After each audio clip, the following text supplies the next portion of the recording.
I don't recommend you do that. All of a sudden, these 8 dudes come rushing in and start grabbing me and dragging me into this little room. I'm like, you can't keep me here. I need to go home. South Park comes on at 10. They had other plans. So they start tying me down to this bed, start shooting me up with drugs, and they leave the room, and I'm like, yeah, well, the joke's on you. This is how I like to watch South Park. There was a TV. If they turned the TV on, fucking Family Guy. I'm sitting there, I'm all drugged up, I'm like, is that baby talking? Is that fucking dog talking? Somebody help! Somebody help! So I thought, maybe I am crazy. Or maybe it's the drugs they shot me up with. Or maybe Family Guy just really sucks. Probably option number 3. A lot of Family Guy fans here, huh? Sensitive subject. I have to warn you, it's going to get a little bit more edgier than a South Park Family Guy controversy.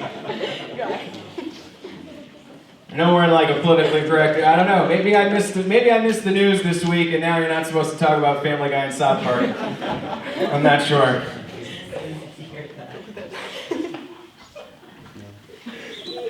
You know, when I tell these stories, like a lot of people are always like asking me, like, Jim, like, just tell us, like, what's it like to have like these weird experiences? Like, I mean, I could describe it for you, but experiential learning is much better. All you got to do is eat like a 1/4 ounce of mushrooms,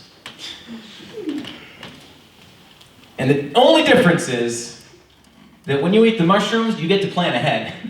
You know, you get to take like a day off. You get a sitter. Highly recommend the sitter. But no, I wasn't prepared like that when this shit was going down with me. I kept doing all my normal stuff. I kept going to work, kept going on dates with my girlfriend, visited my dying grandmother in the hospital. That was awkward. I remember taking this call. I had to show up at the hospital. My grandmother was in there. And I was like, oh my God, this is not going to go well. Show up, I get in the room. And I was like higher than the balls on an eagle. And my grandmother, she looks at me, and she's like, Jimmy, please get me out of here. I'm like, Grandma, I'm way too fucking high for this right now. You gotta realize, my grandma don't want to be in this hospital. This is the same hospital that had me locked up just a few years back. I realized my grandma, if she's gonna die, she don't deserve to die in this place. If she's gonna die at home, with a Miller Lite in one hand, with a crossword puzzle in the other, with a Red Sox game on, with my grandpa going down on her, just like every grandma deserves. Our grandparents deserve the best. So I realized, I gotta break this old lady out of this hospital. And I thought, my parents are gonna be so pissed. Because, you know how it works, like your parents own your grandma. I thought about it. I was like, by that logic, that means I kind of own my parents, which means I kind of own my grandma. And that logic is a little fucked up, but it was good enough for me. So next thing you know, me and Grandma are leaving the hospital, and I realized, by the way, I didn't think we were going to make it that far either. And I realized, like, I have no idea where to take this old lady. Like, we can't go back to her house. They just picked her up from there. Can't take her to my place. Too many drugs. Can't, this was before Airbnb. So I realized, all right, I'm going to take her to one of those cheap motels. Because Grandma deserves the best. So we get to this motel, and I go to the front desk. And I have this awkward conversation with the dude at the front desk where I'm like trying to charge the room to her Medicaid card. So we get the room, and he's watching me through the window as I carry my grandma into this motel room like we were on the weirdest fucking honeymoon ever. We get in, and I'm like, I had no idea what to do. I'm like on a stakeout with my grandma, and so we start watching Jeopardy. And when I was a kid, I watched Jeopardy with my grandma, and I thought she was a genius because she got every question right, and I didn't understand how reruns work. But now I'm a grown-up. Someone keeps shouting out the answers. It's pretty fucking annoying. I was like, Grandma, can you knock it off? And I was realizing, I was like, oh my God, maybe locking up and drugging annoying people isn't such a bad idea after all. And like all good stories, this one ends with the headline. It says, mentally ill man kidnaps grandmother from hospital. Which is sweet. It's like, all right, I guess I'm a man now. I always wonder how you're going to find out. But it bothered me, nobody, I don't think it requires a mental illness to love your mother more than you respect rules. But it pisses me off, because the media, that's all they ever look at, is they always just look at, mentally ill person, crazy person. They just look at what people do. They never take the time to ask why people do it. They just look at what instead of why. Like I looked at the records from one of my psychiatric sabbaticals I've been on, and this nurse had written in there, patient covered his body in Old Spice and filled his rectal cavity with toothpaste, WTF. Nurse wrote what the fuck on my medical record. And I wasn't mad because she didn't lie. She was honest. I was mad because she didn't write down why I did it. Nobody even ever asked. But now I get to share. So here's the deal. You get locked up in one of these places, there's a good chance you're probably having a stressful week. Stress can lead to hemorrhoids.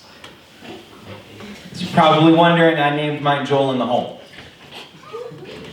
So now, if you got hemorrhoids, usually, a hospital is a good place to be because you're surrounded by doctors. I didn't have a great relationship with these doctors, though. They'd been locking me up and tying me down and drugging me, I wasn't on the kind of communication basis to ask them to inspect my asshole. To be real, I'm not on that kind of basis with my best friend. So instead of asking doctors to look at my ass, I just kept screaming, "There's a Frenchman in my ass!" Because that's what a hemorrhoid feels like. Nobody would come and help me. They just thought this was some sort of elaborate plan to trick them into looking at my asshole, which, in a way, it kind of was, right? Let's be real. So 3 days later, at this point I'm now bleeding through my pants, and I'm in the bathroom brushing my teeth, and genius struck. I thought, maybe this minty gel toothpaste could soothe the burning sensation in my ass. You've tried this too? So then I looked at the label, and it said, Crest Complete Cavity Control. And that's YTF. I put the toothpaste in my ass. And a public service announcement, do not put toothpaste on an open anal fissure. Instead of relaxing you, you will end up shaking, shivering, screaming, and crying on the ground like a little bitch, covered in blood and toothpaste. And the doctors and nurses will run in, and before anybody helps you, they will take their notepad out and write down, patient covered himself in his body in Old Spice and filled his rectal cavity with toothpaste, WTF. Now, there's one uncomfortable part of this story to share, which is, YTF was that covered in the Old Spice? That's kind of an embarrassing story. But I'll tell it anyways. Here's the deal. You're locked in these places, you're probably having a stressful week, but then you get there, and it is boring. It's really boring. There's not a lot to do. It's like in school suspension. No Wi-Fi, nothing. So when I get bored, I like to experiment. I like physics. So I started getting this kooky idea. I started wondering, what is the purpose of eye color? And why are my eyes so goddamn blue? What does it all mean? And I had this hypothesis, maybe eye color is in some way linked to our morality, and the fact that I've got wicked blue eyes means that I'm like a wicked awesome person. And if you got brown eyes, you're probably a piece of shit. Sorry. So I had this Turned into like an Aryan white supremacy meeting there for a second. Sorry.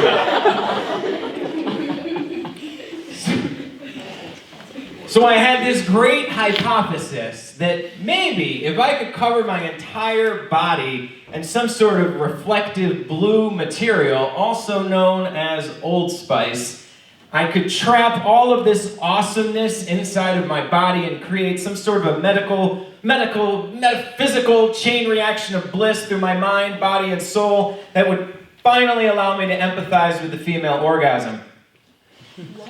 And that's YTF. I cover myself in the Old Spice. And you know what? You may look at me thinking that shit's crazy. But if there's even a 1 in a billion shot any of that stuff I just said was gonna work, you gotta be crazy not to try it at least once. Right. Thank you. Oh, she's done it. Don't tell them what happens. Keep the surprise. I don't want to ruin it for you. These are just little Easter eggs I'm dropping out so you can try at home. This is yeah, it bothered me. Doctors, they don't ask why you do stuff. Media doesn't ask why you don't do stuff. And what happens is that they don't ask any questions, then the public doesn't ask why people are doing shit, right? Like we're in Connecticut, it was like 6 years ago, they had a shooting at Sandy Hook. And a teenager went in and shot all these kids. And everyone just said, oh, he's a crazy person. This crazy guy went in and shot a bunch of kids. Nobody started asking, well, why the fuck would a crazy person go in and shoot a bunch of people? Why didn't he just cover himself in Old Spice that day, right? There are other things to do.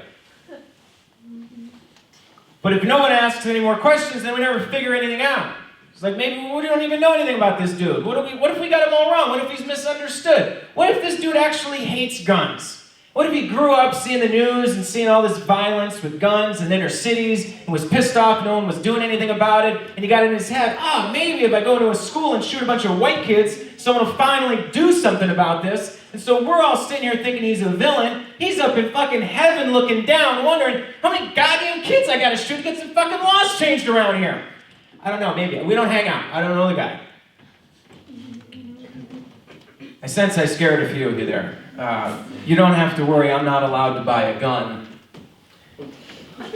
At least not in Connecticut. But I can Google how to build a potato launcher. Right. It's pretty easy. Yeah, it is. We should talk later. It's pretty easy. PVC piping, igniter fluid, lighter, potatoes. This is pretty easy stuff. Nah, if I was gonna wipe out a crowd of people, I wouldn't shoot a bunch of people. I'm way more creative than that. If I was gonna wipe out a crowd of people, what I would do is I would take some Dr. Bronner's soap and fill the swimming pool at the Olympics with it, so then Michael Phelps's propeller-like arms would churn up enough hippie soap suds to drown 30,000 people. That shit would be so cool. And everyone would be clean. It'd be great. And I could plead insanity, right? That's dope. It's like get out of jail free card. Nah, I wouldn't. What I would do if I was gonna wipe out an audience of people is I would probably promote a comedy show and bring a bunch of people in to sit down in an audience in front of me like this. Too much effort. Too much effort. Way too much effort.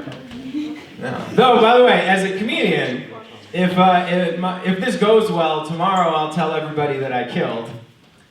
And if this goes really badly, then I'll just tell everybody that I bombed. Either way, we're in for a ride here. No, I don't mean to frighten you. I think you could probably tell I'm fairly harmless.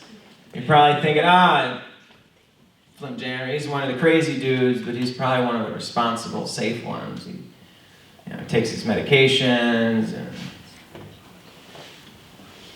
it's all we. No, but I'll tell you, these medications they put you on, these fucking drugs are horrible. The side effects, they're so ridiculous, they don't even make any sense. Like dry mouth and drooling, like what the fuck is that? Liver damage and kidney failure. All right, at least that should make sense. You know, I did some research that says life expectancy of people that take psychiatric drugs is shortened by 25 years, but they don't have to put it on the bottle because all the people that died didn't make it through the clinical trial. It's fucking weird. Inorgasmia? You ever heard of inorgasmia? Inorgasmia is where you can still get horny and get hard, but you can't finish. That shit is dangerous. And then maybe we figured out why all these people who are on psych drugs are shooting everybody. That is fucking dangerous. It's bad, but I'll tell you, these doctors will do anything to get you to take these drugs. They will do anything. First off, they don't let you leave until you comply. So that's a pretty strong card to play. You can't leave until you comply. But then they play this game that I call good doc, bad doc. They bring in the good doc, and he's all nice. He goes, "Hey, James, I just seen you're having some trouble, and we got these pills you can take. It's kind of like a vitamin. You can think of it like happy pill." And I look at him and I say, "No!" If you say that, they bring in the bad doc, and the bad doc looks at you and he says, "You were going to take these pills, or we're going to make you." I'm like, "No!" So they get all psychological and shit on you. They bring in the good doc. And they bring in your family. And they're like, "Hey, listen, I know you're having a hard time and everything. Look what you're putting your family through. Look what you're doing to your family. All you have to do is take these pills and you could solve this. This can all go away. Look at your mother. Your mother is crying. You should cry now. You should cry now." And I looked at them and I said, "No!" But they started to break me. They started to break me. And then they brought in the bad doc to finish the job. He came in and he offered to jerk me off with a medical grade fleshlight. I couldn't resist that. Medical grade. It's made with real flesh. They take it from they grow with stem cells from aborted fetuses' umbilical cords. It's a great product, really. And health insurance pays for everything. It's hard to resist. Couldn't resist. I got on that, I was stuck on these fucking drugs for like 10 years. And then finally I started doing some research and I started reading up on this stuff. And I'm like, this is all made up stuff. I went back to these doctors and I said to them, "Hey, listen, like, can you actually show me some evidence that these neurochemical imbalances actually exist? And can you show me some proof that I have one? And can you show me some proof that these drugs actually fix these imbalances? And can you show me where you bought that fleshlight? Because damn, I want to get one of those babies. Those are fucking sweet." And the doc, he looked back at me and he goes, "Well, you see, there's not really a chemical imbalance. It's like a metaphor."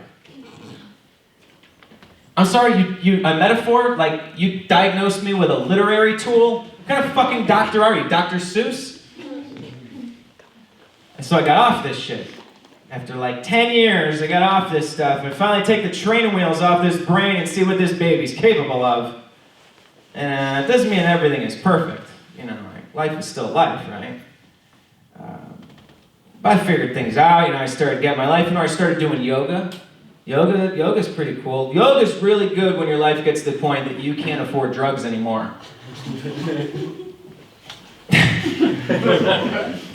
It's good. Seriously, your life will improve drastically when your ambitions shift from accumulating wealth to being able to touch your toes without farting on the chick behind you. That's great. Tried other stuff. Trying to like transform and be happy and wonderful like they show you on TV. You know, I tried meditation, I tried mantras, breath work, I tried waterboarding myself. It's harder than it looks. It's like tickling, you know, like it doesn't work unless someone else does it. It just doesn't work. But I wanted like to transform somehow, like to just find joy and happiness. But it's tough, you know, and I want the quick fix. I want the fast road. That's what I'm here for, but it's hard. And I thought, I was like, I'd never really transformed. I've never actually happened. The only time I ever transformed was that time that fucking doctor pointed at me and gave me a diagnosis. And then like a flash, I transformed into an oppressed minority. That's tough for the white kid from Connecticut, you know? That's tough to handle. Some people are like, what do you mean impressed? I mean, I'll give you something simple. Like, dude, you got a sister? Me? Yeah. You do? Yeah. If she brought home a new boyfriend and you found out that the dude had been labeled as bipolar, would you be happy about it? Not really. Not really. No, disappointed. Disappointed. Do you have a job? No. What the fuck? Get a job. Someone else. You get a job? I like the racial difference here. I like the this fucking kid's out. You're in. If you found out that your boss had been labeled as schizoaffective, would you be happy about it? I wouldn't care. Fuck it! You know what? I should have known. I should have known to have faith in you. You're still suspect. Yeah, if you found out there was a... I should have known there was a... If you found out that there was a comedy show coming to town and that the guy who was performing had been labeled as psychotic, would you be interested in going? Yes. All right, so now you see, it's a freak show, basically. It is, it's like being a minority because, women are 51% of the population, black people are 14%, gay people are 4%. Hey, I'll take a cheap laugh off a statistic, all right, sure. Take whatever I can get.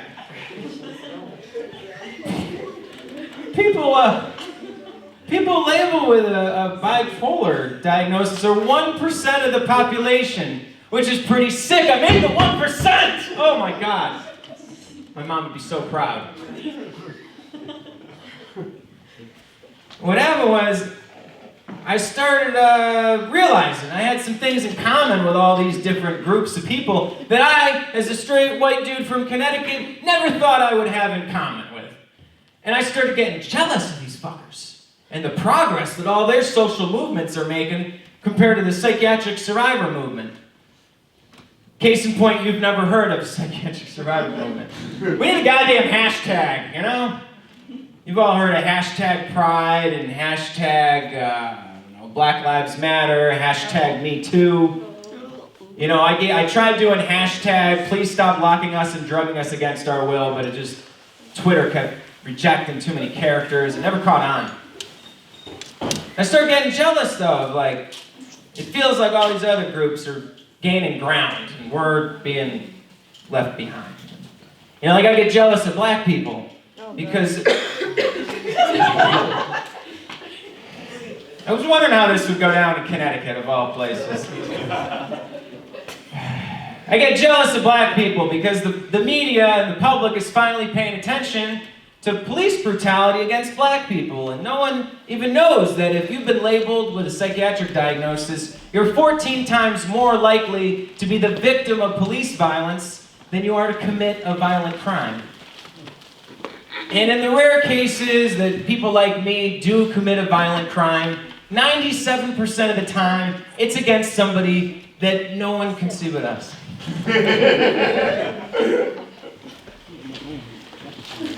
It's true, and like it's frustrating because like the future is so obviously bright for black people, and it's so much. There's so many. Did I throw people off with that one? All right, let me give you a little education on this one. All right, check this out. So, after white people finish putting a hole in the ozone layer, and UV rays start blasting through, melting the skin off pasty white people that look like me, black people are going to rule the world once again.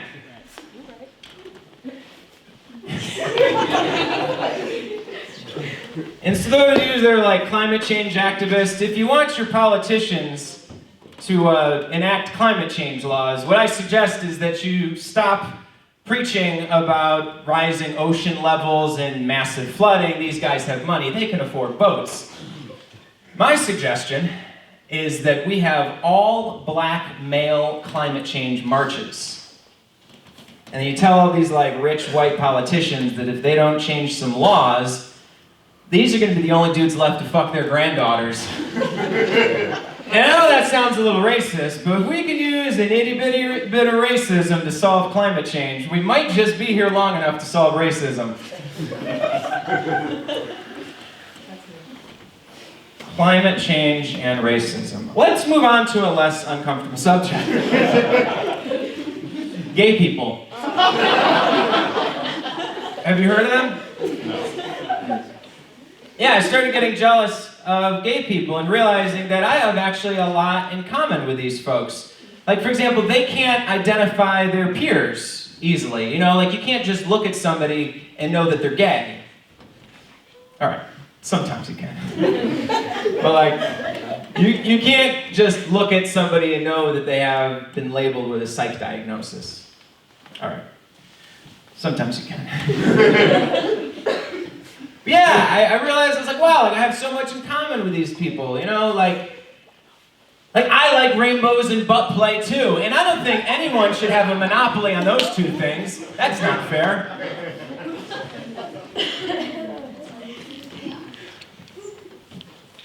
Particularly to the young guys in the room, here's a piece of advice.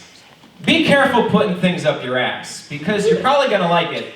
And now, you gotta find a straight chick that has a strap on, and that is a pretty small demographic of our population. Some of you have heard my pegging jokes before.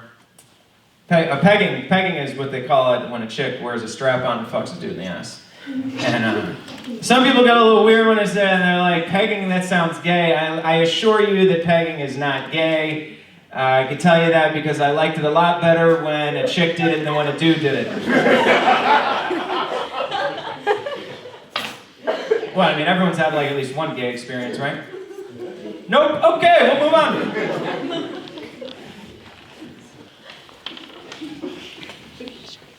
Transgender people! Feel that tension? Feel that tension in the air. Oof. I feel bad for these people. I'll tell you, it sucks because, you know, they just want to be whoever they want to be, and there's some people in this world that just feel like they need to tell someone else who they are and what they want to be. And these people can't even take a shit without someone harassing them. Have you heard about this bathroom stuff? God, all right, I was in North Carolina recently. North Carolina is very well known for three things. They're very well known because of the beautiful beaches of the Outer Banks, the glorious Smoky Mountains, and because they inspect your genitals before you use the toilet.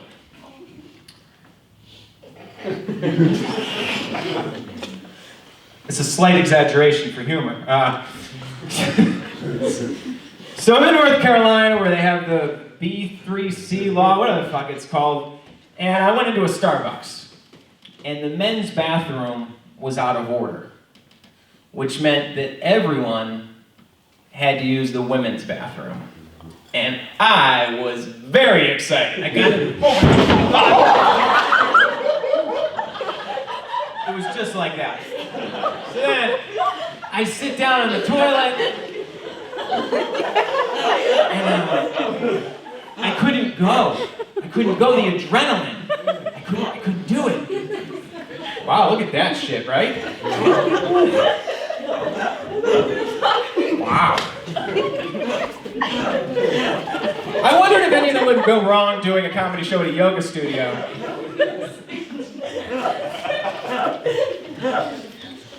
So I'm back on the toilet, right? And I'm very excited, the adrenaline is pumping, and now I can't shit, and I'm nervous. All of a sudden there's a knock at the door. I'm like, oh my God, so now, all the pressure, now I am hogging the women's restroom. After, I don't know, what seemed like a lifetime, I finally squeeze out one little baby turd. Not even enough to feel satisfied, but just enough to have a dirty asshole. One of those.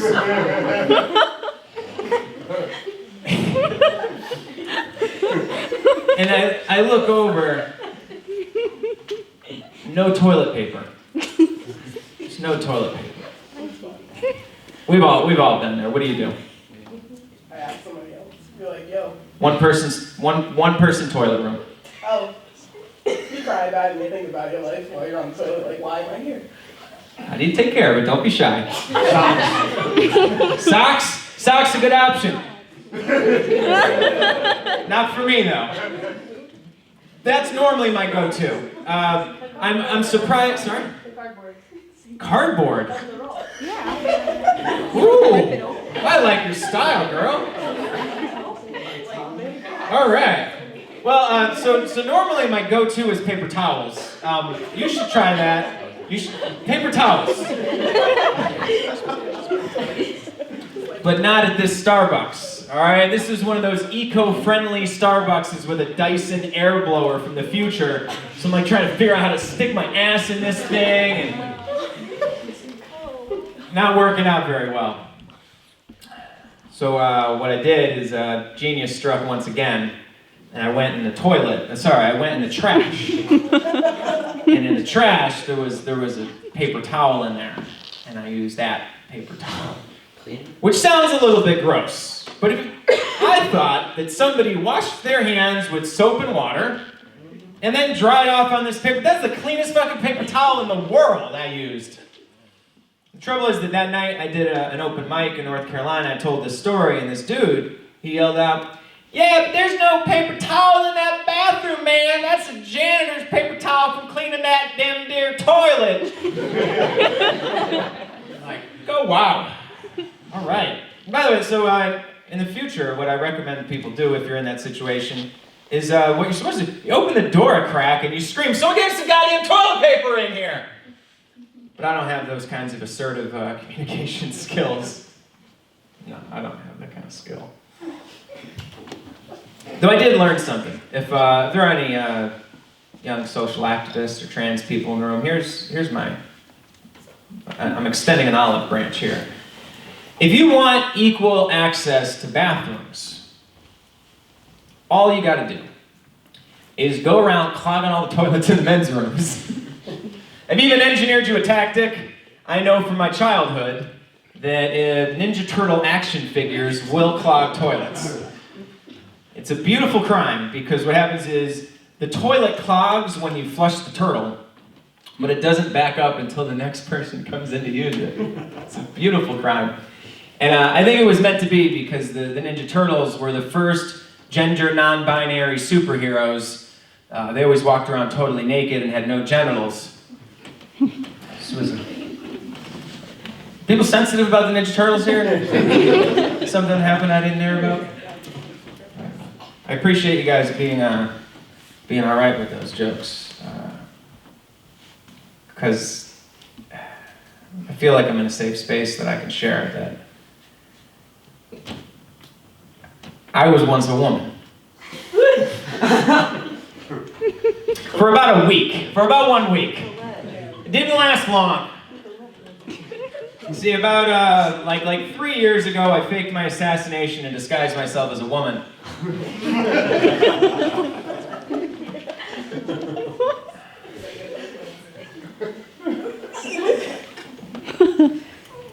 You might be wondering, YTF? Would anybody do such a thing?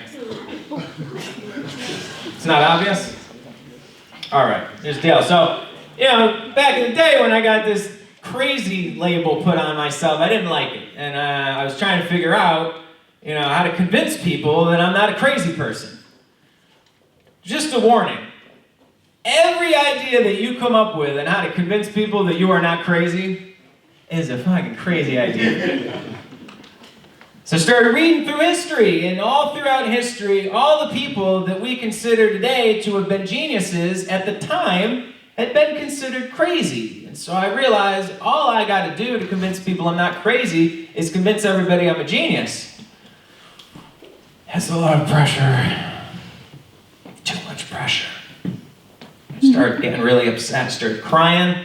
I started dry heaving. I started hyperventilating. And all this was going on. And then all of a sudden I sneezed. And it was too much for my system. And it caused me to shit myself, which was really funny. And so I started laughing so hard until I passed out. And when I woke up, I thought I had died. And I realized that if you die young, it's way easier for people to remember you as a genius. I didn't actually want to die, I just wanted the perks. So what I did is I took a page out of John Kennedy's book and I faked my assassination.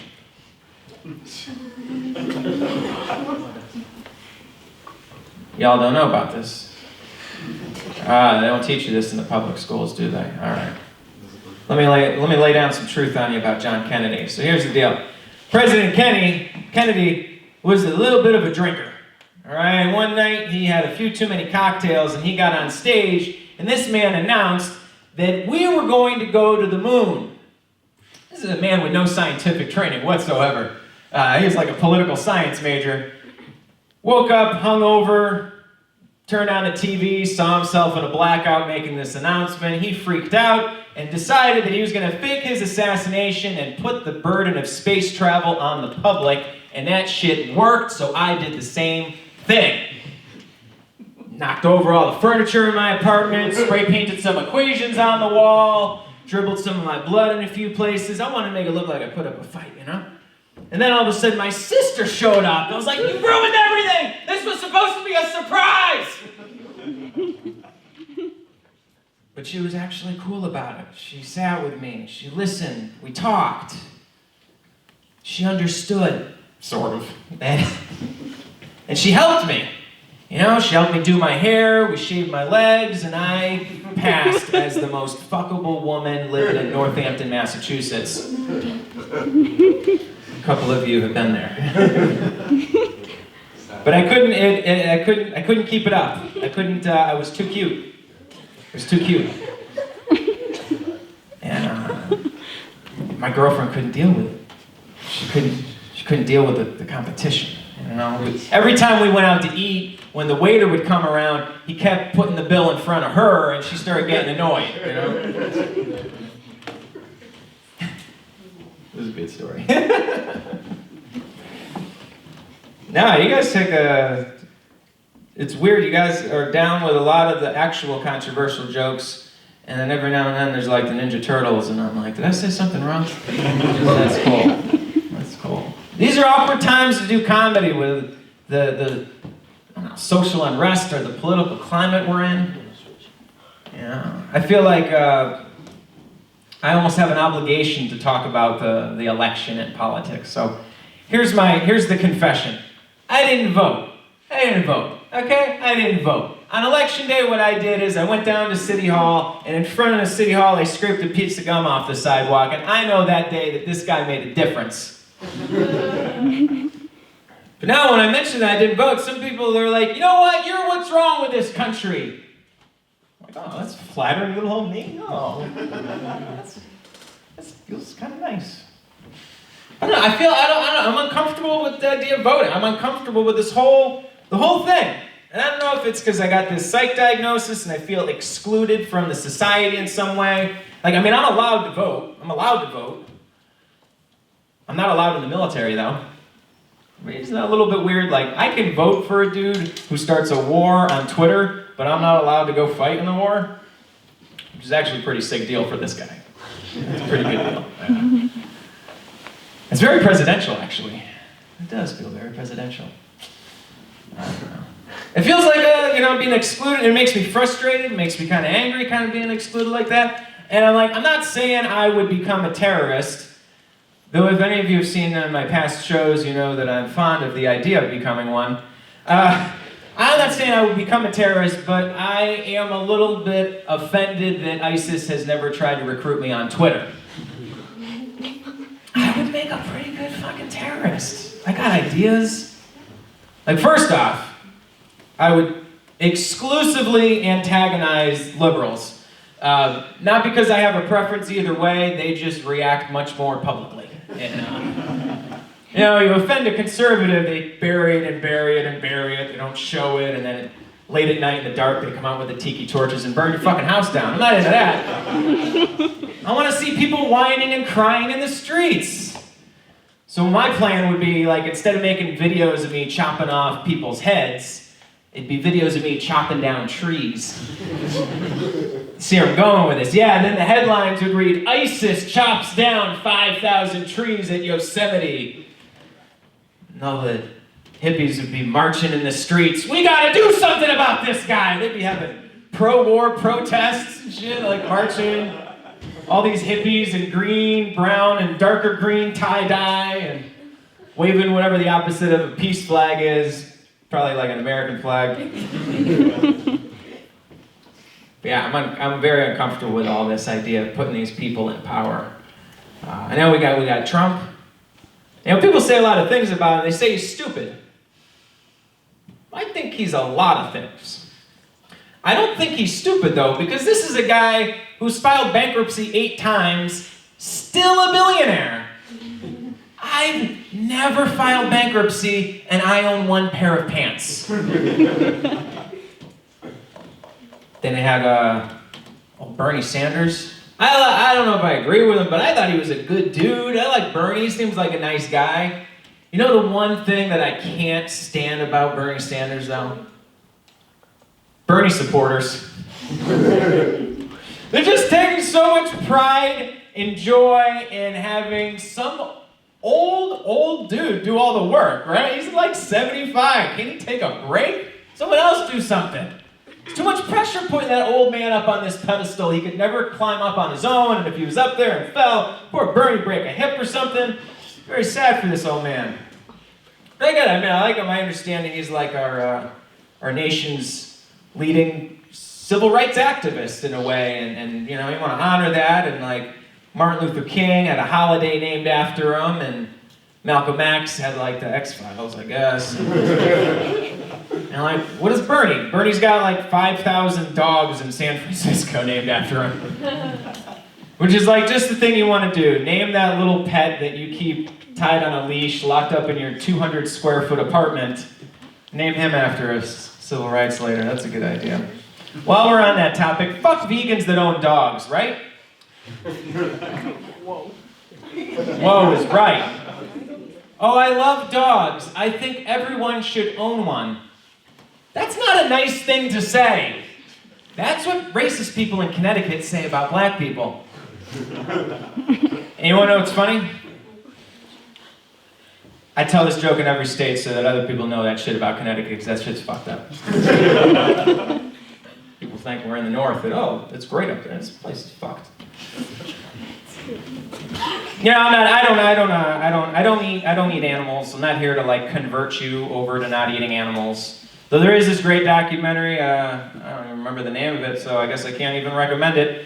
But the documentary, they talk about how if everybody switched to a plant-based diet, it would help the environment. You know, because it turns out, the leading cause of climate change is not us driving our cars around, it's cow farts. It's cows farting. Cow farts are going to end us all. Wow. And here I thought it was me not voting. It's the cow farts, people. And so this documentary, they say that if everybody switches to a plant-based diet, cow farts will go away and we'll save the world. If we all stop eating meat, the cows won't stop farting. Cows are going to keep farting, and what we really need to do if we want to save the environment, kill all the animals. It's true. I don't know. Politics, I don't like the idea of putting, I don't like the idea, like, the idea of having these people in power is like, I think that we should follow ideas and not people, because people will disappoint you every time. I mean, look throughout history, like Abraham Lincoln had slaves, used to fuck his slaves. Gandhi used to sleep naked with his niece. Martin Luther King had a ton of mistresses. Trump is in the golden showers with Russian hookers. What are you gonna do when Bernie comes out about being a hardcore pegger, huh? What are you gonna do about that? Whole new meaning to hashtag feel the burn.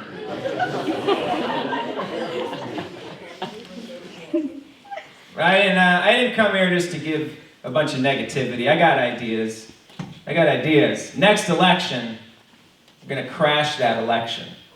Here's the plan. Next election. She's saying, don't do it, please. Kanye for 2020. Holy shit, that would be crashing the election. My idea is a little, I'd like to think my idea is funnier than Kanye West becoming president, but that's probably funnier. So here's my idea. My idea is that next election, we get nobody to vote. 0 people. Because I looked it up, there is nothing in the books as to what to do if 0 people vote. The whole shit falls apart. It's like dividing by 0 in math class. And you're probably wondering, that's the great idea, how are you going to get nobody to vote? First off, it's got to be easier than getting everybody to vote, right? I mean, the last election, 130 million people voted. 300 million people have downloaded Pokemon Go. Not a lot of people voting, and if you want to get everybody to vote, all you gotta do is hide Pokemon in all the polling stations. It'd be fucking record turnout. But no, my plan to get nobody to vote is actually, it's actually pretty fucking easy. I'm just gonna hire telemarketers in India to call in bomb threats to all the polling stations. Think about it. There's like 50,000 polling stations. It takes them 10 seconds to call in a bomb threat. These guys work for $5 an hour. That's about, I don't know, 300 Indians, 2 hours, $1,500. We could crash the whole fucking election. Or you could buy one for $150 million. I'm a thrifty kind of shopper. Do you see the pants?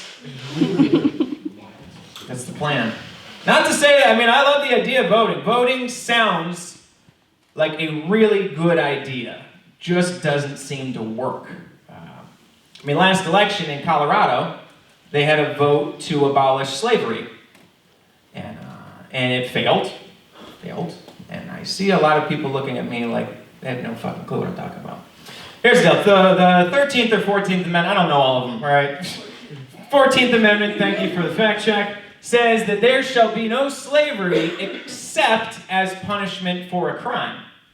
And so in prisons all around the country, they have prisoners being put to work way below minimum wage. Like right up in New Hampshire, they got prisoners getting paid 40 cents an hour to stamp the license plates, which say live free or die on them. It's fucked. It's a little bit funny, but it's pretty fucked.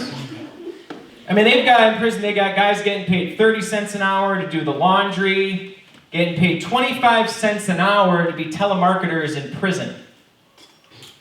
Which actually, if I want to crash the election, I could probably hire telemarketers in prison and get that shit done for like 75 bucks an hour. That's a deal. I don't even need a Kickstarter for that. Speaking of people being put to work without being paid, let me talk about our school systems.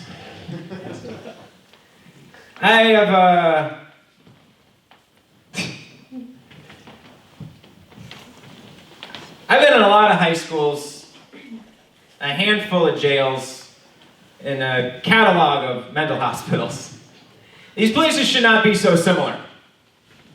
Same paint on the walls, same shitty lighting, same locked doors, security guards, security cameras. They all take attendance. Of course, on the plus side, school's the only one where you start out locked up, and if you fuck up, you get to leave. I actually used to be a high school physics teacher. I don't know how many of you knew that. And I don't do it anymore. I like to think that I still get to teach physics. I just do it through jokes now. You guys want to humor me and hear my physics joke? Yeah. I guess so. I guess if we have to. It was a trick question. I was going to tell you no matter what. I was faking the audience interaction to create an illusion of engagement here. Here's the physics joke, all right? Why did the comedian like to tell his jokes underwater? Why? So the pressure.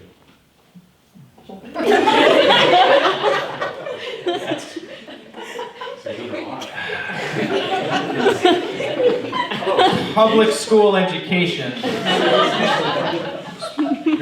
There's more pressure underwater. So why did the comedian tell his jokes underwater so the audience would get the jokes quicker? Not a lot of laughter on that one. See, the trouble is that in order for you to get the joke, you would have to already know the physics. You know, so somehow I would have to get everybody in the room to know that sound travels through the vibration in the atoms, and that because in the water, the atoms are closer together than in the air, sound travels faster through water than through the air. And then if I was to tell you that when I fuck my parents' dog, I do it in a swimming pool and I hold his head underwater so that when I call his name, he comes faster.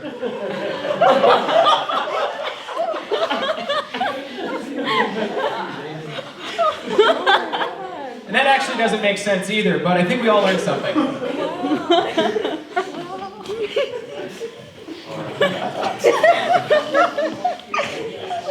You got that one?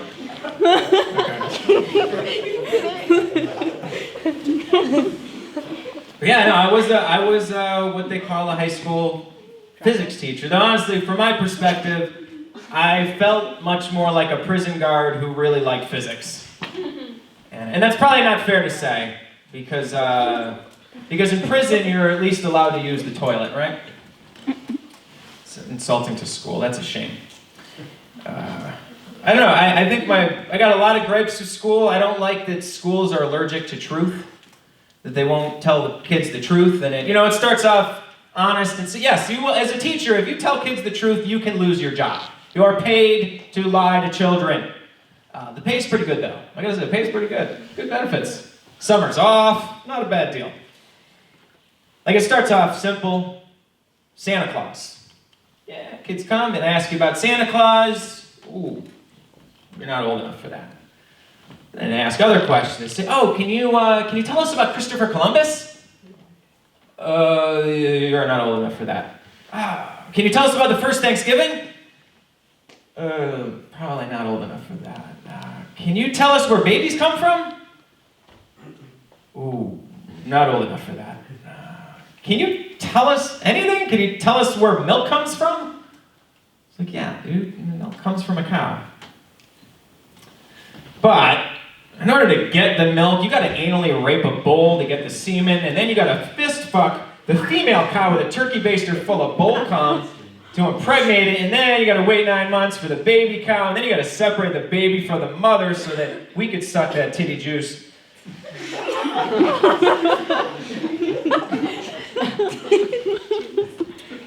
Being honest can lose your job for you. It's not good. It's not good lying to children. But kids have questions, right? Who else are they gonna ask? They ask questions about drugs. You can't tell kids the truth about drugs if you're a teacher. You're gonna keep your job. He tells us, I used to drink a lot and I was really irresponsible about it. And I used to love smoking weed, but man, it was incredibly addictive. Never had a bad time on mushrooms, though, not once.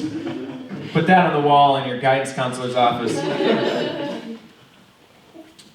And what do? They bring in a police officer for the DARE program to stand in front of all of you and tell you, just say no. That's kind of a weird thing coming from the only person that you're not allowed to say no to. Right? Yeah, good luck with that just say no shit next time you're getting pulled over. Or even next time you're sitting on the ground outside a bar in Westerly, Rhode Island. A couple of you. That one was a Easter egg joke for some of my old fans, or whatever you want to call them. Telling the truth. What other questions did the kids come up with? I remember they asked me, they said, do we have to come here? Why do we have to come here? I'm like, you don't have to keep coming here. And just to prove it to you, I'm going to stop coming here. So tomorrow I won't be here and I'm never coming back. And I hope you follow suit. And I haven't been back since, but I hope that the kids didn't go back either, because that'd feel bad.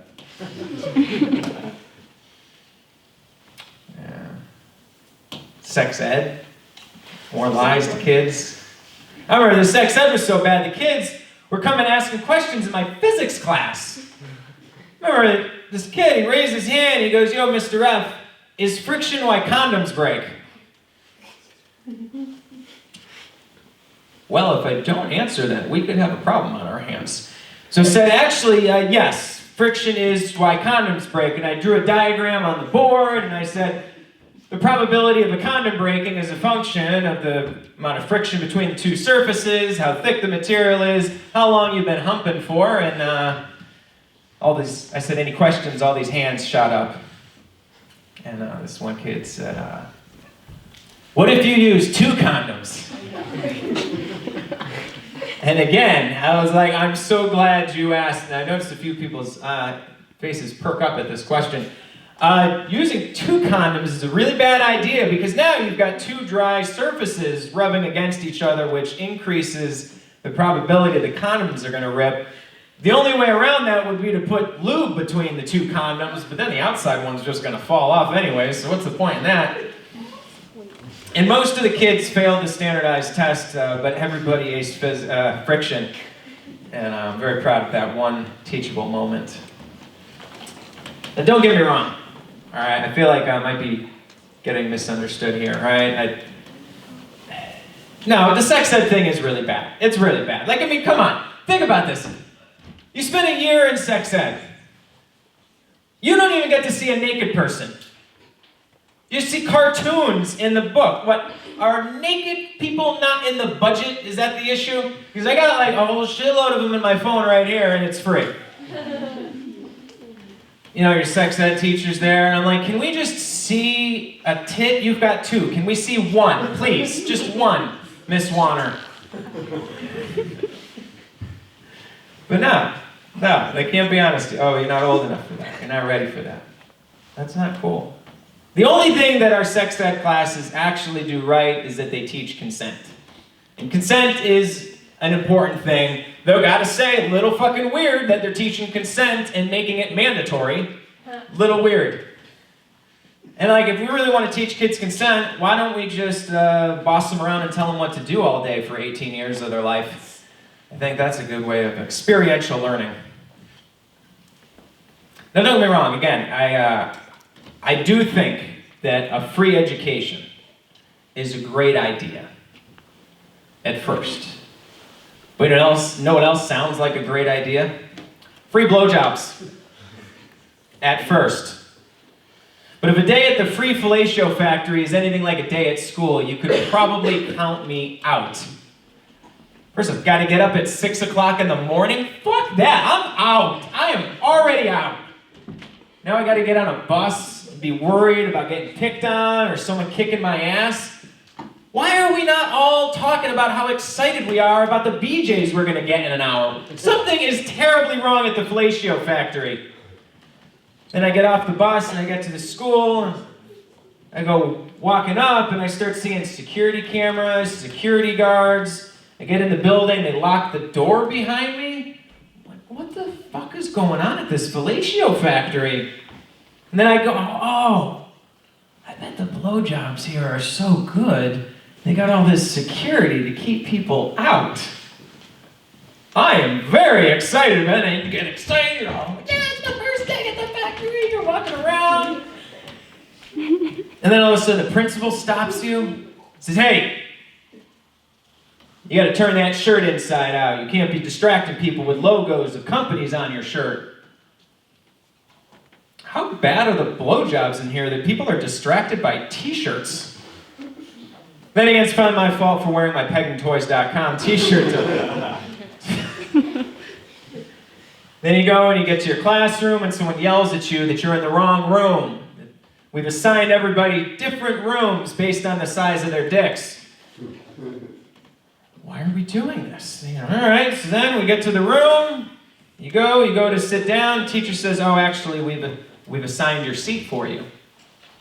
I don't get to choose where I sit while you blow me? That's weird. They tell you can't wear your hat. I can't wear a hat? That's weirder. Then some 60-year-old woman comes in. I'm like, wait, I don't get to choose who blows me? This is too fucking weird.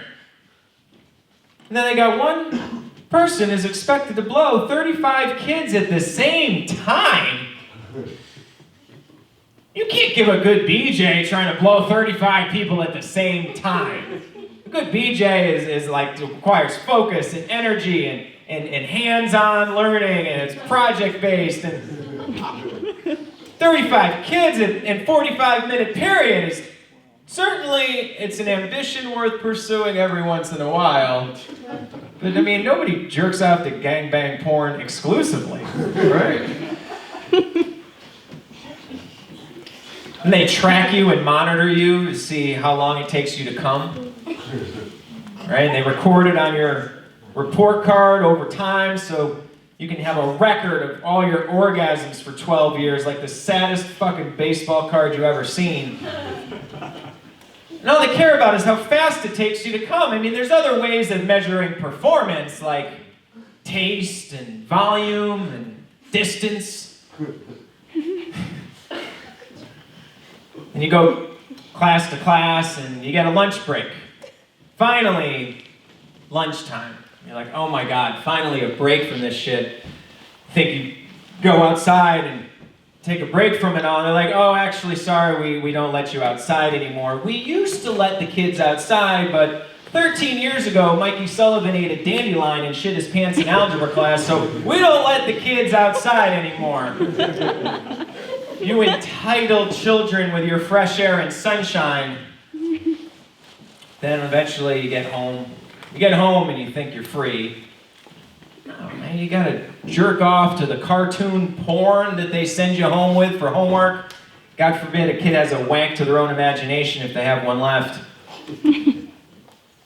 And that's life for 12 years. You know, and if you don't do well, you know, if you're not coming as fast as all the other kids, then one day you show up to school and they bring you in that room. Some of y'all been in that room. They sit you down and they tell you, listen, we noticed that you haven't been coming as fast as the other children. And it's not your fault. It's not your fault. You have something called EDD. It's erectile dysfunction disorder. And it's caused by a neurochemical imbalance in the brain, and it's okay. We have this pill that you can take to solve this problem. And then you say, no! Then they bring in your parents.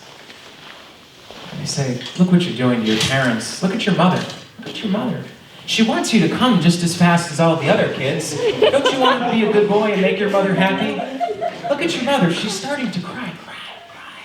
You know your mom wants you to come just as fast as all the other kids.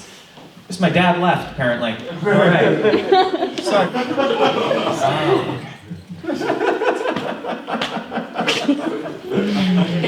I think that's my favorite joke of all these.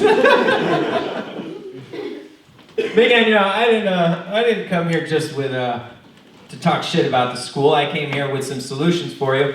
One solution: stop going. What are you doing? What are you doing? You keep going. That's how bad it is. Kids keep showing up even though they don't have to be there.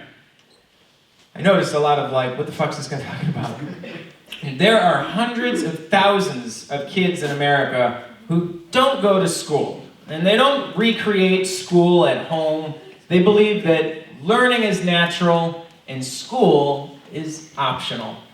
It's a very simple and very beautiful philosophy. And I know what you're thinking. You're thinking, oh, like to stop going to school, that sounds like quitting, right? They teach you you're a dropout, you're a failure, you're a flunky if you leave, right? That's the message that you get sent.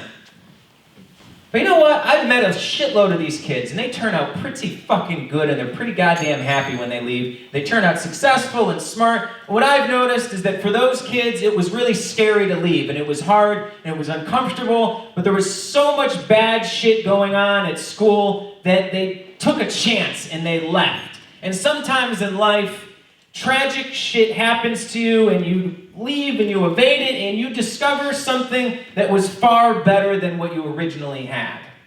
And that's what happened with these kids. They leave school and they find out that they can learn better and succeed much better without the school system. Let me give you an analogy. All right, I remember my first girlfriend and I, we had sex regularly. And I was always uncomfortable because I didn't want pregnancy. I was always nervous and uncomfortable about it.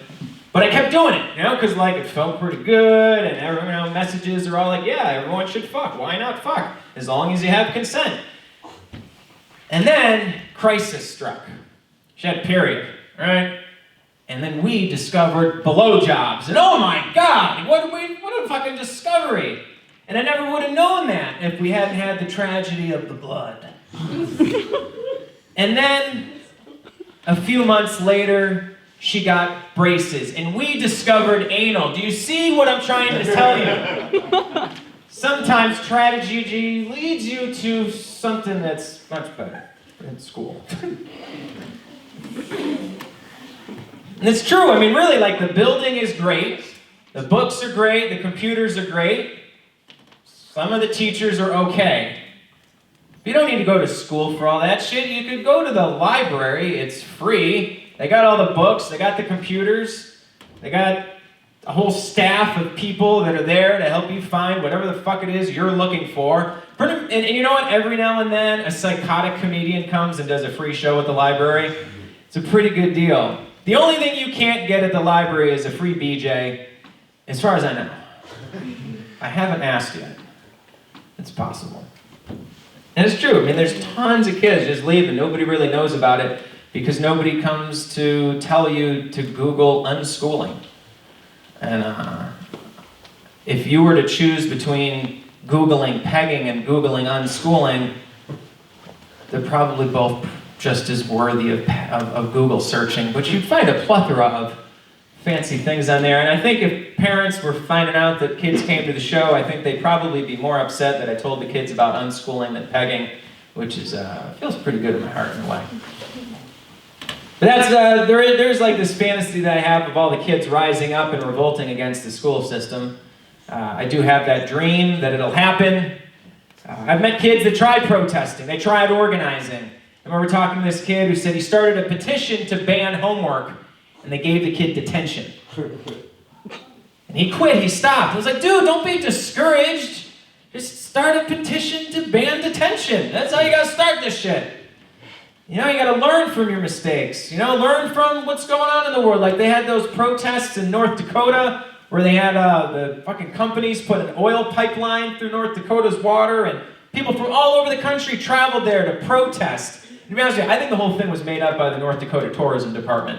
All right, they had a fucking record year this year. But sure enough, these water protesters stood there and they protested, and then they filmed themselves getting hosed down by the police department. They filmed themselves getting their asses kicked with a drone. Which, I'll be honest with you, I hate every time I see one of those drones. I would love to spray the owner with a fucking fire hose. I hate those things. But that shit worked. It worked. You just gotta take an ass whooping and then you get some shit. You know, I mean, it happened in the civil rights era, right? If you look back in history, they had fucking on the front cover of the newspaper every day photos of young black kids getting beat up by the police. You gotta do that shit with the schools. Give the black kids a break, though. Instead, have like a really hot 15-year-old blonde chick, right? Have your protest, this hot 15-year-old blonde chick, maybe wearing a cross with a Taylor Swift t-shirt on or something like that. Have her taking a baton to the head in the name of liberty and freedom. All right, that's kind of rude. I feel bad for the girl getting hit in the head.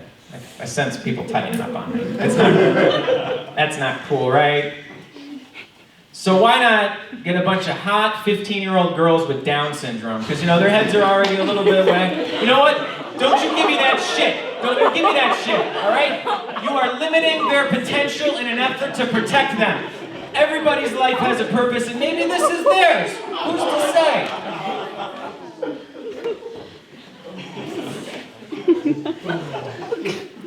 I feel a little bit like I might have just thrown the hot girls with Down syndrome under the bus there. That might work too! Who knows?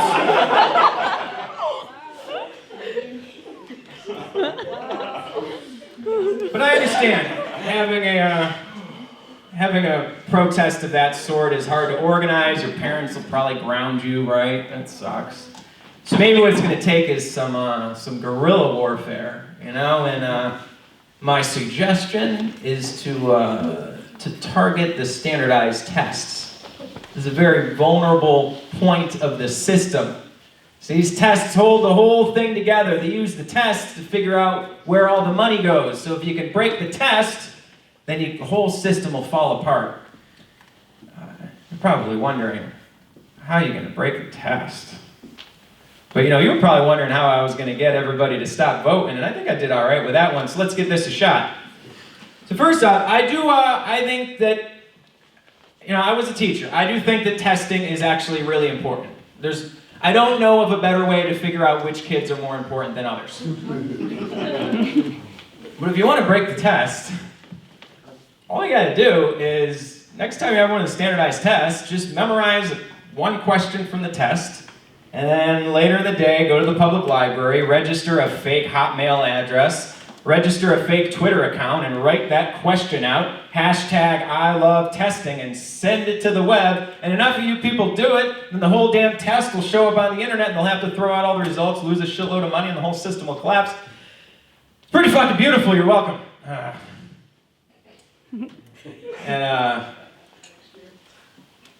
You never know, a kid can dream.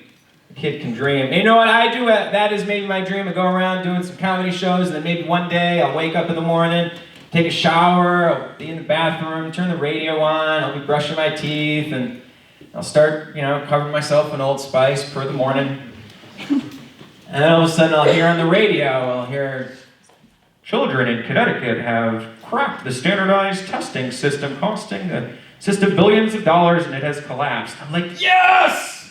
And then all of a sudden, students in Vermont have somehow cracked the standardized testing system on Twitter, and it cost them billions of dollars. I'm like, yes! And they'll go, children in Maine, children in North New Hampshire, children in Rhode Island, children in Texas, yes! California, yes! And then, I'll finally empathize with the female orgasm. And the great thing is that if I was to say all this shit and be a teacher, I would totally be fired. However, as a comedian, I can say all this shit, and if any of you delinquents actually went out and did any of this shit, I would be sure to say that I was just kidding, and you probably had some kind of a neurochemical imbalance in your heads. And that, my friends, is YTF. I enjoy doing comedy so much, so thank you for coming out to this wonderful show tonight.